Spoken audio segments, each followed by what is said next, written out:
I got you stuck off the realness. Yeah.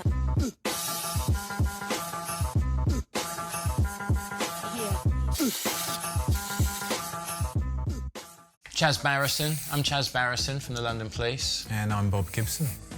We're completely different people, into completely different things, yet still, you know, we meet in the middle, and I think that's the strength of the whole thing, really, that we've actually managed to keep our friendship over all this time. That is the strength of it.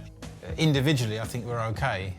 Decent artists, you know, Chaz has this very recognisable style of drawing his characters, and I think I have developed a nice feel for the line work and the architectural stuff I do. I think independently they're okay, but I think together they're way better.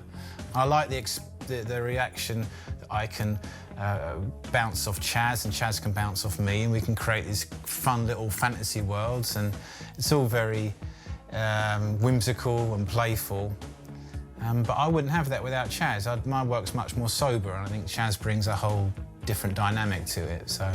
He could build fantasy worlds for my characters to live in, and that's how it started, and we did a few years of that, whereas now he's got even his own characters, so sometimes the canvas can be Bob-centric, and sometimes it's Chaz-centric, but we lean on each other, and you know, we just try and both muck in to create the best product we can.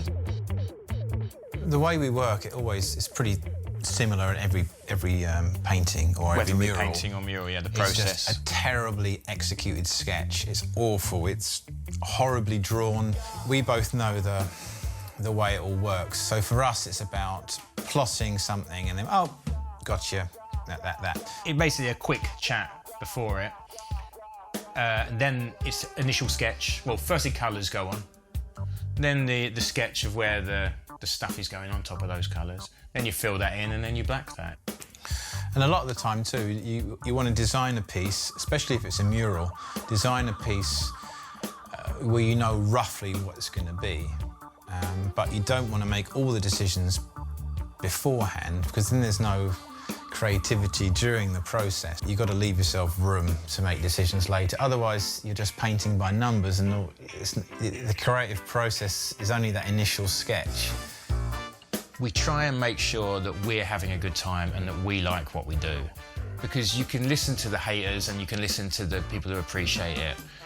The point is, the best barometer for what you're doing is what you think and what you feel. And if you don't like it, fair enough. If you do like it, great. If you don't like the style, then we hope you appreciate the craftsmanship, because we really try and make the artwork crisp and clean, and we use the best canvases and the best paint, and we do several layers of paint. We want it to be the best product when it goes out the door.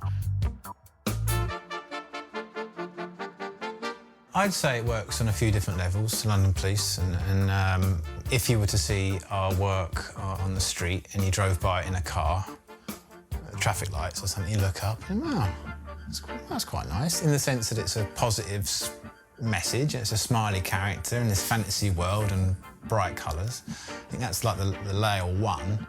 The layer two, if you were to get out your car and walk towards that mural and look up, you could start seeing, oh, there's something, there's some storyline going on there, perhaps, and you could see there's a lot of the craftsmanship, and oh, that must have taken a long time, and all them little elements, I think, make it quite charming. You know, that someone's. Yeah, it's supposed to be happy and it's supposed to be positive. Otherwise, you don't draw smiley faces. Yeah, I like to think that the character mirrors me. I like to feel that I'm a happy guy and a positive guy. I try and live my life that way, you know. Sorry. Don't touch me. Yeah, no, it's all good. No, but I like to think that the character mirrors, you know, the vibe of the London Police. We try and go places and spread positivity, spread good vibes, try and get on with people and have a good time and enjoy the moment.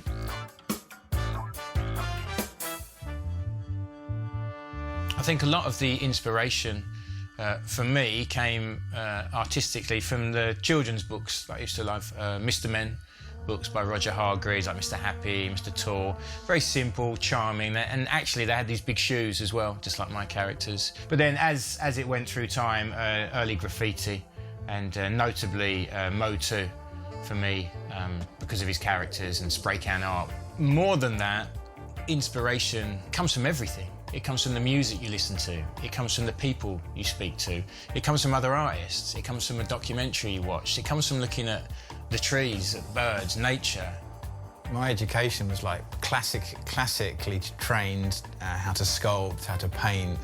When I was growing up, we would go to museums and national galleries and, you know, how people would paint in the Renaissance and the light hitting their faces. And for me, architecture was a big thing, how that was illustrated. I used to love looking at these books of like old architects, like Le Corbusier. He had these beautiful future cities. Planes would land on the roofs and buses would be able to ride between them. You know, this kind of like crazy, like metropolis style.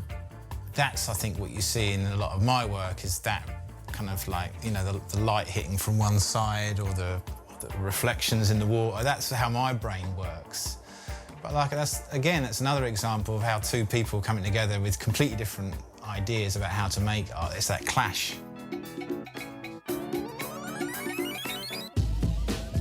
Well, and now we're moving on to start trying to do an animation.